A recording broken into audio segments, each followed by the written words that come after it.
S2 beauty and kitchen টিপসে সবাইকে স্বাগত। আজ আমি আপনাদের দেখাবো রসালো গোলাপজাম। কি করে এই গোলাপজাম করতে হয় তাহলে চলুন দেখে নেওয়া যাক এই গোলাপজামের বানানোর পদ্ধতি।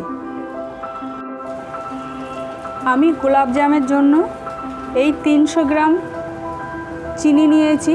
এই 300 গ্রাম চিনির আগে রস করে নেব বা শিরা করে নেব। এই শিরা করার জন্যে বা রস করার জন্য আমি এই 300 গ্রাম চিনি দিয়ে দিলাম। এবারে আমি এই বাটির মাপেই 2 বাটি জল আমি দিয়ে দেব।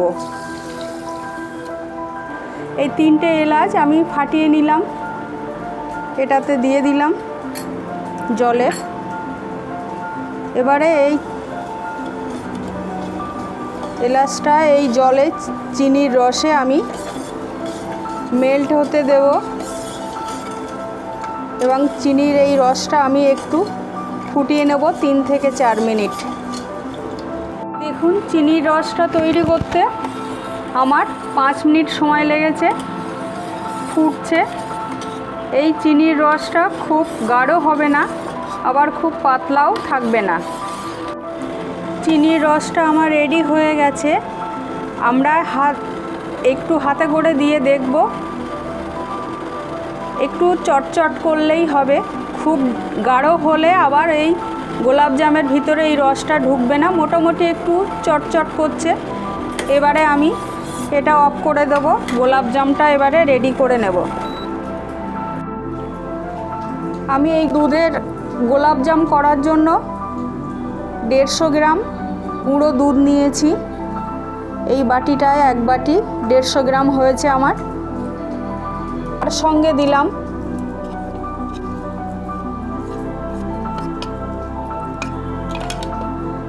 এই হাফ বাটি ময়দা। এই ময়দাটা আমি এতে দিয়ে দেব। মানে আপনারা যতটা গুঁড়ো দুধ নেবেন তার হাফ বা হাফেরও কম আপনারা ময়দা নেবেন।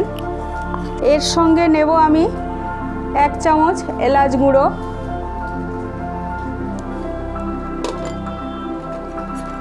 হাফ চামচ বেকিং পাউডার,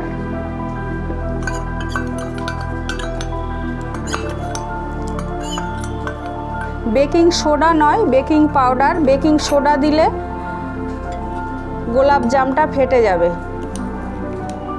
আমি এখানে 2 চামচ ঘি দিয়ে দেব।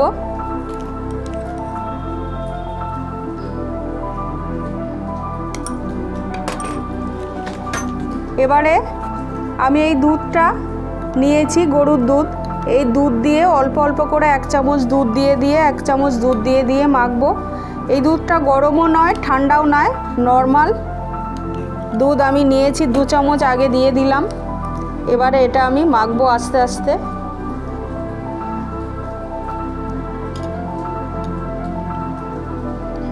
তিন চামচ 4 চামচ দুধ দিয়ে দিলাম। আমি লাগলে আবারও দেব। আমি 4 চামচ দুধ দিয়েছিলাম, অল্প অল্প করেই দেব। আমি সব একসঙ্গে ঢেলে দেব না। দেখুন আমি 5 মিনিট ধরে মেখে নিলাম ওই অল্প অল্প করে দুধ দিয়ে। 1 চামচ 1 চামচ করে করে দুধ দিয়ে 8 চামচ দুধ দিয়ে আমি মেখে নিলাম। ডোটা একটু হাতে লেগে যাচ্ছে, কিন্তু আমি এখনও মাখবো। 5 মিনিট মেখে নিয়েছি, আরও মাখবো। যত এই ডোটাকে মাখবো এরকমই নরম হবে। দেখুন হাতে লেগে যাচ্ছে, এরকমই নরম হবে, কিন্তু এটা মাখতে মাখতে ঠিক হয়ে যাবে। দেখুন আমি সব ডোটা একটা গোল শেপ করে নিয়েছি। এটা একটু টাইম লাগবে, কারণ যেহেতু দুধটা গুঁড়ো দুধটা বেশি থাকে, ওই জন্যে ফেটে যাওয়ার ভয় থাকে। অনেকক্ষণ ধরে এই গোল শেপটা দিয়ে নিতে হয়। এবারে আমি কড়াইয়ে তেল দিয়েছি এটা ভাজার জন্য। তেলটা খুব গরম হতে দেব না, কারণ তেলটা বেশি গরম হলে যেহেতু এটা দুধের গুঁড়ো দুধের, ওই জন্যে ফেটে যাবে। তাই আমি অল্প হিটে আমি আস্তে আস্তে এই গোলাপ জামগুলো আস্তে আস্তে আমি ছেড়ে দেব।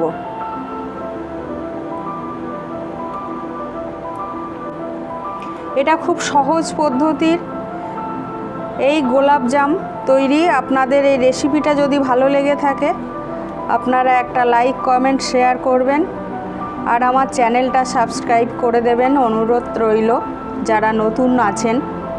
এবারে আমি নাড়াচাড়া করব না, আস্তে আস্তে আস্তে আস্তে কড়াইটাকে একটু নাড়িয়ে দেবো তেলটা, কারণ এখানে যদি আমি স্প্যাচুলা বা খুন্তি কিছু দিই এইগুলো সব ভেঙে যাবে।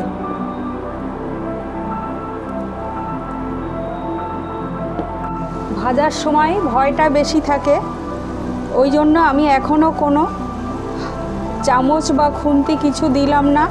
আস্তে আস্তে আমি কড়াইটাকে এভাবে ধরে নাড়াচাড়া করছি, এপিট ওপিট করছি, কারণ এখানেই ভাজার সময় ফেটে যাওয়ার ভয় থাকে।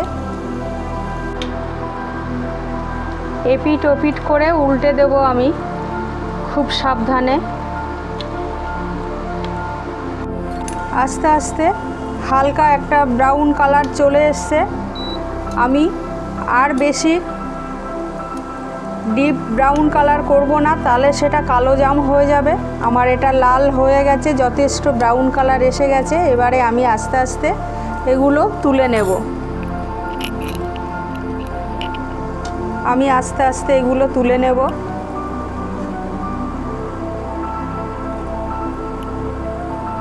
দেখুন খুব সুন্দর একটা ব্রাউন কালার চলে এসছে। দুধের পরিমাণটা বেশি থাকে, ওই জন্য ভেঙে যেতে পারে। এই রেসিপিটা যদি আপনাদের ভালো লেগে থাকে আপনারা অবশ্যই বাড়িতে বানিয়ে দেখবেন। যে চিনির রসটা করে রেখেছিলাম সেটা ঠান্ডা হয়ে গেছে, একটু গরম করে নেব আমি। এই রসটা আমার গরম হয়ে গেছে। এবারে আমি এইগুলো ঝাঁঝরি করে তুলে আস্তে আস্তে চিনির রসে দিয়ে দেবো। ভীষণ রসালো সুস্বাদু এই গোলাপ জাম, খুব সহজ পদ্ধতি, আপনারা বাড়িতে বানাবেন।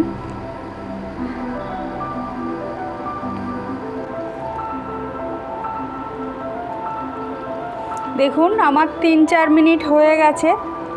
এবারে এই গোলাপ জামটা আমি আস্তে আস্তে নামিয়ে 1 ঘন্টা রেস্টে রাখবো। 1 ঘন্টা পরে আবার আপনাদের আমি দেখাবো। এই রেসিপিটা খুব সহজ পদ্ধতিতে এটা বানানো। এবারে আপনারা বাড়িতে এইভাবেই বানাবেন। তাহলে সবাই সুস্থ থাকুন, ভালো থাকুন। দেখুন 1 ঘন্টা পরে আমি আপনাদের দেখাচ্ছি। এটা 10 থেকে 12 ঘন্টা থাকলে ভালো হয়, মিনিমাম 3 ঘন্টা থাকলে ভালো হয়। তো আপনাদের আমি 1 ঘন্টা পরে দেখাচ্ছি কেমন হয়েছে। এই আমার গোলাপ জামটা দেখুন ভীষণ সফট হয়েছে। আস্তে আস্তে আস্তে আস্তে কত নরম, এবং আস্তে আস্তে ফেটে যাচ্ছে।